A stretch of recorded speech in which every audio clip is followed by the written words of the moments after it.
हमारे दोनों बच्चे एक साथ कितने अच्छे लग रहे हैं ना। हाँ, कितने अच्छे दोस्त हैं दोनों। बस बड़े होने के बाद भी इनकी ये दोस्ती बनी रहे तो बच्चे कितने खुश रहेंगे। मैं क्या सोच रहा था कि क्यों ना हम अपनी दोस्ती को रिश्तेदारी में बदल दें। मैं अपने बेटे रमेश की शादी तेरी बेटी गौरी से करना चाहता हूँ। इस तरह हमारे बच्चे भी हमेशा साथ रहेंगे और हमारी दोस्ती भी रिश्तेदारी में बदल जाएगी। शंकर की इस बात से उसके दोस्त को बहुत अच्छा लगता है और वो अपनी बेटी की शादी रमेश से करवाने के लिए तैयार हो जाता है। बहुत जल्द दोनों परिवार मिलकर बचपन में ही रमेश और गौरी की शादी करा देते हैं। अरे शंकर, अपने बच्चों की शादी करवा कर हमने अपनी दोस्ती को रिश्तेदारी में बदल तो लिया, पर मैं चाहता हूँ कि अपनी गौरी का गौना 2 साल बाद करूँ ताकि वो थोड़ी समझदार हो जाए। अरे हाँ हाँ दोस्त, बिल्कुल, हमें कोई दिक्कत नहीं है। इसी तरह समय बीतने लगता है। समय के साथ शंकर का कारोबार तरक्की पकड़ लेता है और 2 साल बाद शंकर अपने पूरे परिवार के साथ शहर में शिफ्ट होने की तैयारी कर लेता है। जब यह खबर उसके दोस्त को पता चलती है तो वो शंकर से बात करने उसके घर जाता है। शंकर, 2 साल पूरे हो चुके हैं और अब तू शहर भी जाने वाला है। मैं सोच रहा था कि तेरे शहर जाने से पहले गौरी का गौना कर दूं ताकि तू अपनी बहू को अपने साथ लेकर जा सके। ये तू कैसी बातें कर रहा है? रिश्तेदारी बराबरी वालों से होती है और वैसे भी अब मेरा बेटा या मेरा परिवार कोई भी इस रिश्ते को नहीं मानता। ये तू कैसी बातें कर रहा है दोस्त? जब हमने अपने बच्चों की शादी करवाई थी तब हम दोनों ही एक बराबर थे। पिछले 2 साल में तेरा कारोबार थोड़ा सा अच्छा क्या चल गया तो पुराने रिश्ते ही तोड़ देगा। देख भाई, ऐसा मत कर। अगर तूने मेरी बेटी को अपनी बहू के रूप में नहीं अपनाया तो कोई भी मेरी बच्ची से शादी नहीं करेगा। अरे उसकी जिंदगी बर्बाद हो जाएगी।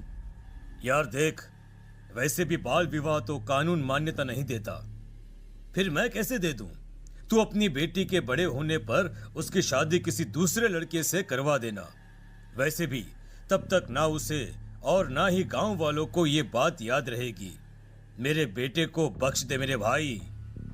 इस तरह से शंकर अपने दोस्त के परिवार और गौरी को गांव वालों के ताने सुनने और जिल्लत से भरी जिंदगी जीने के लिए छोड़ अपने परिवार वालों के साथ शहर चला जाता है।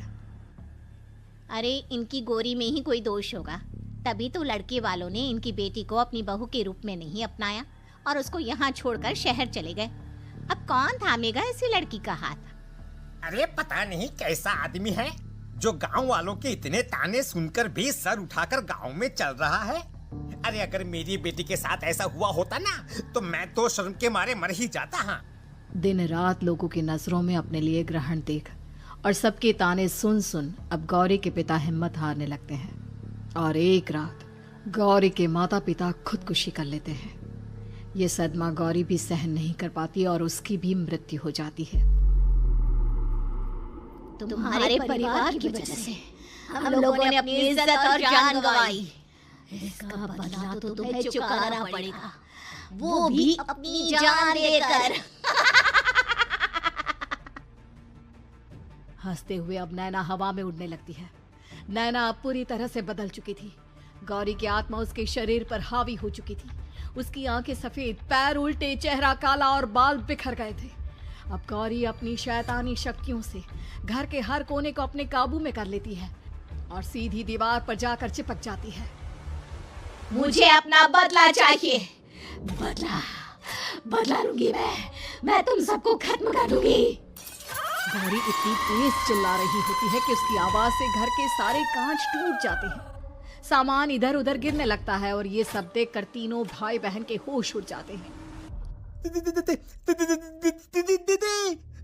बचाओ, भागो भागो। उन तीनों को अपनी जान बचाने के लिए यहाँ से वहां भागता देख गौरी जोर जोर से हंसने लगती है। तभी दीपाली घर से बाहर निकलने लगती है, जिसे देख गौरी गुस्से में अपनी शक्तियों से तुरंत घर का दरवाजा बंद कर दीपाली को हवा में उड़ा देती है। बाहर भागेगी, मुझसे बचकर भागना चाहती है कोई नहीं बचेगा, आज तुम सब मरने वाले हो। अचानक घर में भूतिया आवाजें गूंजने लगती है, तेज हवाएं चलने लगती हैं, सोफा, टेबल, कुर्सी सब हवा में उड़ने लगता है। ये सब देखकर रमेश, दीपाली और पवन की रूह कांप जाती है। घर में ये सब होते हुए और अपनी बहन को हवा में उड़ते हुए देख रमेश और पवन को भी समझ में नहीं आ रहा था कि वो क्या करे, कैसे अपनी जान बचाए। इतने में गौरी अपनी आंखें दीपाली की तरफ करती है और अपनी शैतानी शक्तियों से उसका गला दबाने लगती है। भागने का बहुत शौक है ना, अब मैं तुझे इस दुनिया से ही भगा दूंगी। इतना बोलकर गौरी दीपाली को उठाकर फेंक देती है और दीपाली दीवार से टकराकर नीचे गिर जाती है। दीपाली के पूरे शरीर में चोट के निशान होते हैं और वो उठ भी नहीं पाती। दोनों भाई भागते हुए अपनी बहन के पास जाते हैं। ये तो बस शुरुआत है, मैं तुम तीनों को तड़पा कर मारूंगी। अरे अरे, पर हमने क्या किया है? हम तीनों भाई बहन तो निर्दोष हैं। गलती तो हमारे माता पिता ने की थी और उन्हें तुम पहले ही मार चुकी हो, फिर हमारे पीछे क्यों पड़ी हो? पवन के इतना बोलते ही गौरी एक हवा के झोंके की तरह उसके पास आती है और उसका गला पकड़कर उसे हवा में उठा देती है और रमेश को गुस्से भरी नजरों से देखती है। गलती मेरे परिवार की नहीं थी, पर सबको मरना पड़ा। मैं किसी को नहीं छोड़ूंगी। गौरी पवन को हवा में उछाल देती है, जिस पर कमरे की छत से टकराकर जमीन पर आकर वो गिरता है। उसके सर और शरीर पर जगह जगह चोट लग जाती है और खून बहने लगता है, जिसे देख अब रमेश से चुप नहीं रहा जाता। गौरी, तुम्हारा गुनहगार मैं हूँ। तुम्हारी शादी मुझसे हुई थी। अगर तुम्हें बदला चाहिए तो मुझसे लो। मेरे भाई बहन को छोड़ दो। तुम मुझे मार दो। मरना तो सबको पड़ेगा। अरे पर इसमें उन दोनों की कोई गलती नहीं है। प्लीज, मैं मानता हूँ कि तुम और तुम्हारे परिवार के साथ जो कुछ भी हुआ वो गलत था, पर गौरी, मैं प्लीज मेरे भाई बहन को छोड़ दो। उन्हें तो इस बात के बारे में कुछ भी पता नहीं है। उनका इस सबसे कोई लेना देना नहीं है। तुम और तुम्हारा परिवार यही चाहता था ना कि मैं तुम्हें अपना लूं। उस समय मैं बच्चा था। मेरे पास इतनी समझ नहीं थी, पर आज मैं तुम्हें तुम्हारे इसी रूप में अपनाता हूं। मेरे साथ जो करना है कर लो, बस मेरे भाई बहन की जान बख्श दो उनकी जान।